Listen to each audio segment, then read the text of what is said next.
Hey guys. So today we're going to do lesson 4.6, which is linear approximation, which the uses are, right now might seem a little trivial because we have things that we're going to be doing that feel like we could find out exactly what it is instead of trying to approximate it.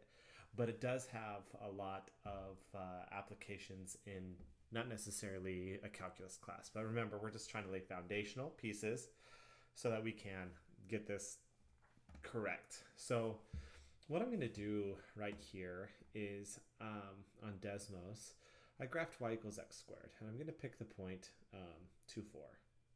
So I can say y equals 4. So I'm going to pick a point right there, and I'm going to say, well, if I say the point right there is the derivative is 2x, and so I want the slope of the tangent line at that point. It's going to be, I plug in 2, I get 4. So the slope of my tangent line is 4. So it's like, okay, well, the tangent line, so the line tangent to the curve at that point is going to be y minus 4 equals 4 times x minus 2. So you can see we have our tangent line at that point right there. So what I'm going to do is I'm going to just kind of scroll in and scroll in and scroll in and scroll in and scroll in to, we have, here's 4, there's 4.002 and 3.998 is right there.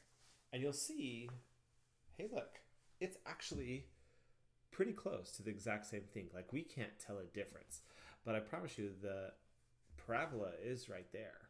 I just put on the slope of the tangent line at that point. So what that's telling us is that we can approximate the value of a function by the derivative at that point, as long as it's close to that point. So we have that point, and anything close to it, we can do a linear approximation.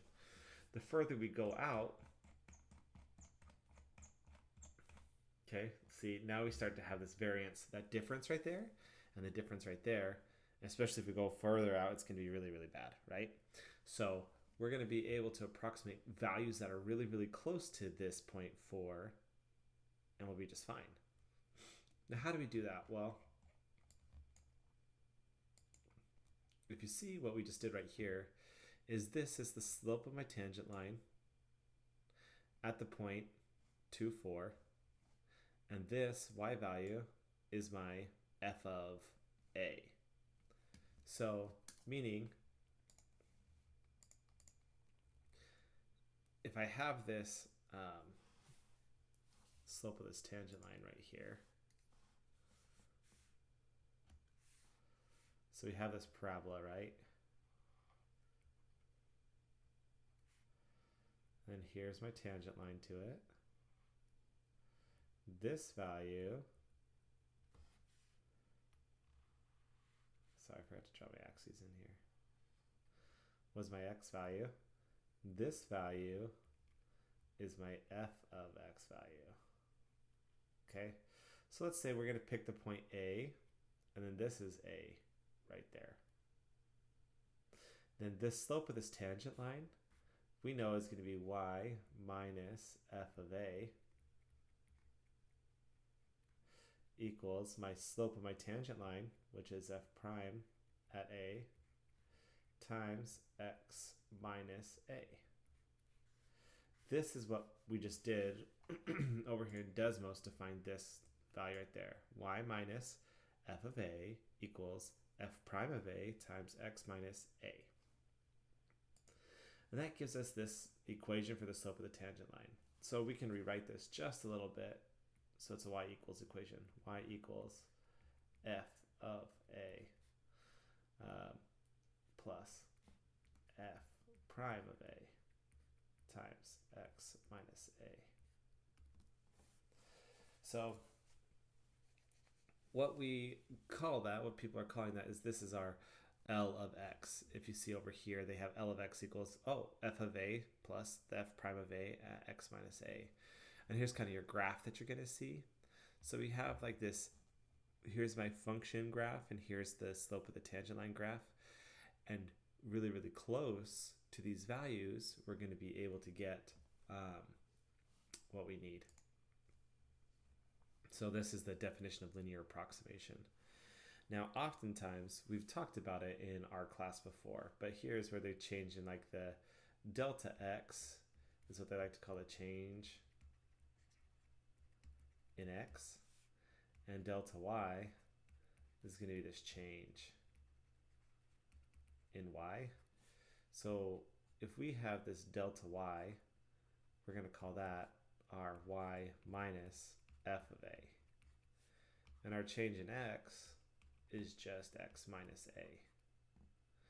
So in our original equation right here, if I minus that f of a back over here, this becomes my delta y is going to be approximately equal to f prime of a delta x. Which, if you think about this, delta y over delta x is going to be our f prime of a. So it's the change in y and change in x is kind of like that slope of the tangent line. And look at that. It's like, hey, look, it's a kind of a definition right there. So it's nothing that's really, really new, but what we're going to do is we're going to utilize this fact to, let's say, I want to say, well, what is the value of f of x equals x squared at 4.001? So if I plug that into here, 4.001, 4.001, I get this value right here, which is 12.004.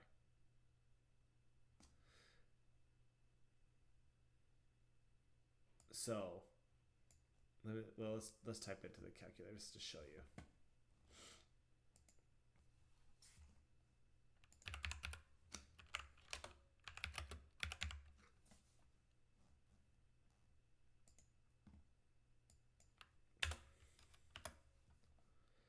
There we go. So we have 4 plus 4.001 minus 2 equals 2.001. Okay. Push enter. So then we got this one. We'll take this one, times it by 4. And then we're going to add 4 to it.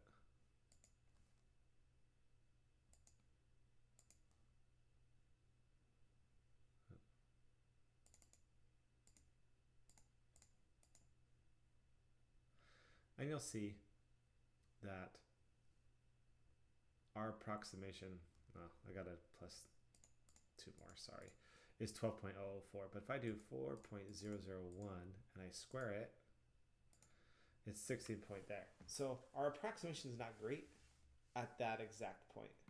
When we do 4.0000001, then we're going to start to see it's going to get closer and closer and closer to what it is. I guess we approximated when x equals 2, right? So we should do 2.001 because we want to evaluate around this point. That's my fault. So let's go ahead and do 2. I'm sorry about this. 2.0001 minus 2.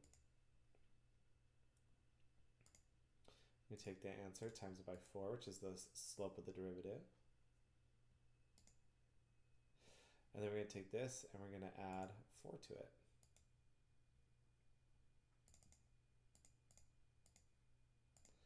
.004. If I do 2.0001 and square it, look, I get 4.0040001. So I have the first 4 decimals are accurate for this linear approximation. So it's able to tell us with a certain degree of correctness that, hey, look, we can do this. So in your examples, you're going to see that you need to apply this to find out, approximate what they are with the slope of the tangent line at a point. Now we've done slope of the tangent line at a point a lot, and here's one of the reasons why. All right, good luck at your class today.